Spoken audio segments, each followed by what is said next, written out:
പദ്ധതി green Mathur clean Mathur എന്ന പദ്ധതിക്ക് രൂപം നൽകിക്കൊണ്ട് ഒട്ടേറെ പ്ലാസ്റ്റിക് മുക്ത പഞ്ചായത്ത് ആക്കുന്നതിന് വേണ്ടിയുള്ള പ്രവർത്തനങ്ങളുമായി നമുക്ക് തുടങ്ങി അതിന്റെ പ്രവർത്തനങ്ങളുമായി മുന്നോട്ട് പോയിക്കൊണ്ടിരിക്കുകയാണ്. അതിന്റെ ഭാഗമായി പഞ്ചായത്തിന്റെ വിവിധ പ്രദേശങ്ങൾ നമുക്ക് വോട്ടിംഗ് ബൂത്തുകൾ സ്ഥാപിക്കാനും അതോടൊപ്പം തന്നെ വീടുകളിൽ നിന്ന് ശേഖരിക്കുന്ന മാലിന്യം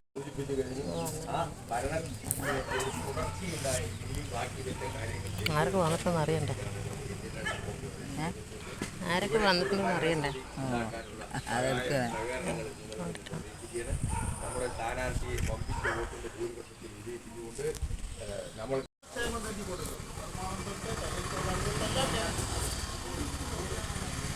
അവരുടെയൊക്കെ പെൻഷൻ കുടിശ്ശിക 10-18 മാസത്തെ ബാലൻസ് കിടക്കുകയാണ്. ആനുകൂല്യങ്ങൾ അവർക്ക് കൃത്യമായി കൊടുക്കും. ഈ വാർഡിലുള്ള അടുത്ത വാർഡിലുള്ളവർക്ക് നല്ല സഹായം ചെയ്യുന്ന ഒരു കുട്ടിയാണ്. പിന്നെ ഈ വാർഡിൽ നിന്ന് മത്സരിക്കുന്ന രാധാകൃഷ്ണന് കൈപ്പറ്റിന് വരുന്ന 5 വർഷം ആരെ ഭരിക്കണമെന്ന് തീരുമാനിക്കാനുള്ള അധികാരം ജനങ്ങൾക്കാണ്.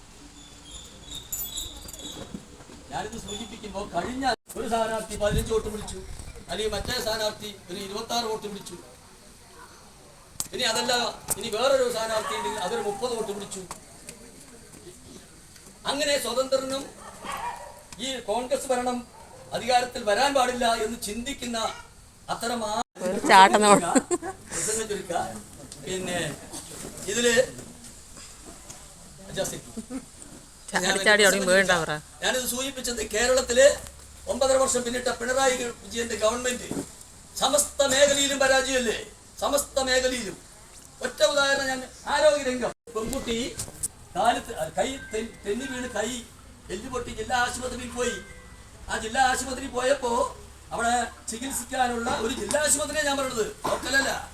ആ ജില്ലാ ആശുപത്രിയിൽ പോയപ്പോ കൈ വേണ്ടി വോട്ട് ചോദിച്ചതിന്റെ പേരിൽ, നിങ്ങൾ എനിക്ക് വേണ്ടി പോസ്റ്റർ ഒട്ടിച്ചതിന്റെ പേരിൽ, നിങ്ങൾ എനിക്ക് വേണ്ടി എന്ത് ചെയ്യുന്നു അതിന്റെ പേരിലൊന്നും നാളുകളിൽ നിങ്ങൾക്ക് ദുഃഖിക്കേണ്ട സാഹചര്യം ഉണ്ടാക്കുകയില്ല എന്ന് ഉറപ്പും വാക്കും നൽകുവാൻ ഞാൻ ഈ അവസരം വിനിയോഗിക്കുകയാണ്.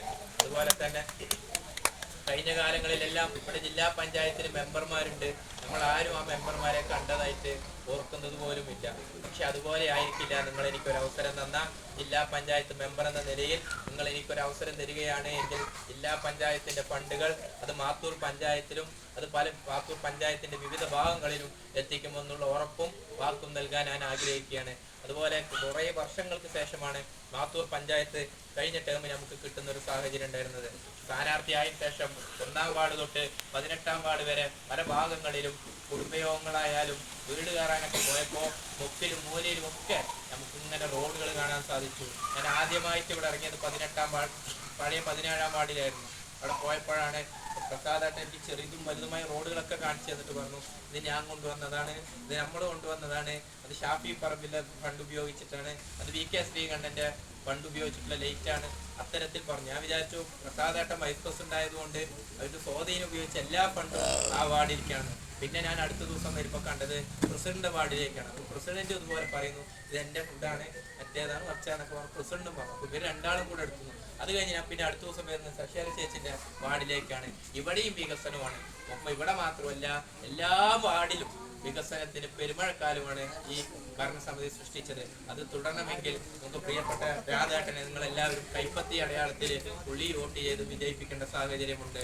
അതുപോലെ കുറേ വർഷങ്ങളായിട്ട് നമുക്കിവിടെ 2 ബ്ലോക്ക് പഞ്ചായത്താണ് ഉള്ളത് ഈ പഞ്ചായത്തിന്റെ കീഴിൽ. ആ 2 ബ്ലോക്ക് പഞ്ചായത്തും ഭരിക്കുന്നത് നമ്മളല്ല. ആ 2 ബ്ലോക്ക് പഞ്ചായത്ത് സീറ്റും നമുക്ക് ഇതുവരെ ലഭിച്ചിട്ടില്ല. നിങ്ങൾ അവർക്കും ഒരു അവസരം തരണം. പുഷ്പ ചേച്ചിയാണ്, അവരുടെ ചിഹ്നം നക്ഷത്രം അടയാളമാണ്. പുഷ്പ ചേച്ചിയുടെ നക്ഷത്രം അടയാളത്തിൽ നിങ്ങളെല്ലാവരും വോട്ട് ചെയ്ത് പുഷ്പ ചേച്ചിയെ വിജയിപ്പിക്കേണ്ട ഒരു സാഹചര്യമുണ്ട്. അതുപോലെ ജില്ലാ പഞ്ചായത്തിലേക്ക് മത്സരിക്കുന്നത് ഞാനാണ്.